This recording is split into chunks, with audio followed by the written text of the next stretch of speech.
Porque o país vai sediar dois grandes eventos esportivos, você sabe, a Copa das Confederações, que vai acontecer entre os dias 15 e 30 de junho desse ano, e a tão falada Copa do Mundo, que é em 2014. Mas será que a gente está preparado para os jogos no que diz respeito aos direitos do consumidor e os torcedores? Quem vai responder isso para a gente, um grande parceiro, é o advogado, especialista em direito do consumidor, Bruno Bulgarelli, que já está aqui no nosso sofá. Bruno, muito bom dia, meu irmão. Bom dia. Prazer revê-lo. Prazer meu. Depois de alguns meses, né? Mas você continua em meu coração, Felipe. Vamos dizer que o pastor, naquela época, o pastor já tinha tirado férias de um mês, agora eu tirei de 6 depois dele, né? Agora eu tô voltando a pensando assim, né? Eu diria que o doutor Bruno, sua voz continua a mesma, mas sua barba... Mas aqui é o padrão de tudo um pouco, né? É, Os 3 verdade. anos, nós estamos com esse padrão, o pessoal da produção, olha, você tem que ir de barba na próxima ano. Então eu, como sou muito obediente, tá certo. assim eu fiz. Agora, doutor, barbados ou não, as pessoas vão ao estádio, as pessoas vão tentar pelo menos adquirir ingressos para os jogos, para a Copa das Confederações e tal. O que entra dentro dessa questão dos direitos do consumidor? Primeiro no adquirir o ingresso, depois no que está envolvido ali dentro dessas questões? Não, entra muita coisa. Se a gente pensar de forma bem concreta, nós temos o Código de Defesa do Consumidor, que é uma lei que rege todas as relações de consumo, e ali não deixa de ser uma relação de consumo, que é uma prestação de serviço. Você adquire um serviço, tem um consumidor, tem um fornecedor. E há 10 anos, praticamente já completados, dia 15 de maio agora, 10 anos o Estatuto do Torcedor. E um estatuto que já sofreu mudanças em 2010 para transformar em crime algumas situações, depois de uma série de gravidades que nós tivemos nos últimos anos aqui no Brasil e no mundo inteiro, né? Por que não? E tem outras leis também que vão proteger esse consumidor. Agora, sabe o que é interessante?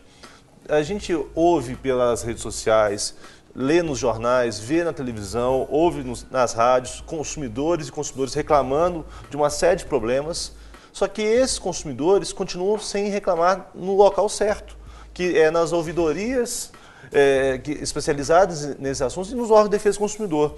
Eu estava preparando essa pauta para hoje e vi, por exemplo, no Procon de São Paulo, nós tivemos no ano passado apenas 5 torcedores que reclamaram de algum problema no Estatuto do Torcedor. E esse ano de 2013, com uma série de situações graves, né, o Maurício, mesmo antes do programa, está me relatando uma questão no jogo da Ponte Preta com São Paulo, nós não tivemos nenhuma reclamação no Procon de São Paulo.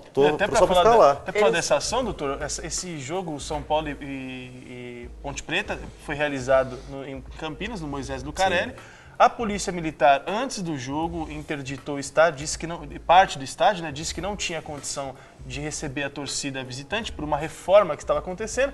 Simplesmente o que eles fizeram, disseram, ó, não tem condição, não vão a Campinas quem for os São Paulinos, e além de tudo, você quer receber seu dinheiro de volta, você vem aqui na segunda-feira e aí a gente troca o seu ingresso pelo dinheiro.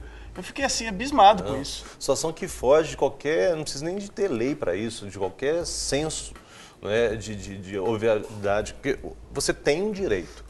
Você é simplesmente impedido de ter o exercício daquele direito para uma decisão. Tudo bem, tem a questão de segurança, que é um dos pilares do Estatuto do Torcedor, né? Você tem ali, inclusive, a segurança sendo citada a todo momento, junto com o transporte e a questão da contenção das torcidas, mas você vai simplesmente comunicar na véspera da situação ou no momento do espetáculo que há um problema. Quer dizer, então gera, além do direito de ter o ingresso de volta, um eventual dano moral e material, se for o caso. Então, é fundamental, volto a insistir nisso, que o consumidor reclame. Porque o problema é se o consumidor não reclamar no PROCON, não reclamar na ouvidoria, como que você vai fazer valer... E reclame no lugar certo, né? Não no Twitter, fica lá, Facebook. num repórter na porta do estádio, é válido, respeito, mas só isso não vai adiantar. Né? Agora uma pergunta que é o seguinte, por exemplo, eu estive na reinauguração do Mineirão. Eu fui convidado, então eu não tive maiores problemas, a não ser para entrar dentro do estádio, que estava uma confusão muito grande. Sim. Mas meu sogro, por exemplo, diabético, minha esposa também, foram na arquibancada, tiveram muita dificuldade, não conseguiram adquirir água, os banheiros não estavam em condições de uso e tal. Quanto tempo que a pessoa tem depois que ela passa pelo problema? De acordo, o Estatuto do Torcedor prevê algo assim, depois de determinado tempo, tantos anos para poder se fazer reclamação ou para se entrar no PROCON? Existe isso? Essa reinauguração do Mineirão, eu estive presente também, foi extremamente complicado para todas as partes envolvidas, né? independente do lado da arquibancada que as pessoas ficaram. Então, o que acontece?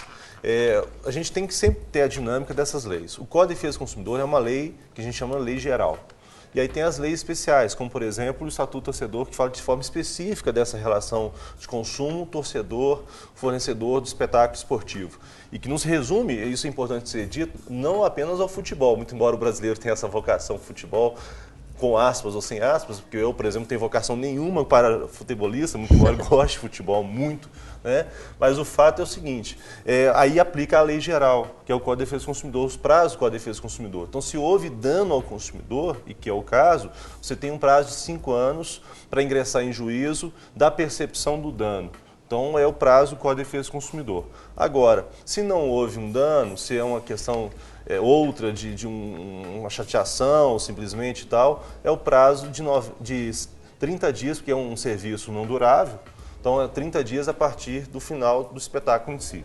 Então, nesse caso, se for uma mera chateação, o prazo já esgotou. E você precisa, nesse caso, de testemunhas? Sim, qualquer situação de dano, seja moral ou material, você tem que comprovar que houve o dano e chamado nexo causal. Então, você tem que mostrar que você sofreu um dano, tem que convencer o juiz que houve um dano e tem que mostrar que aquele dano está relacionado àquele espetáculo.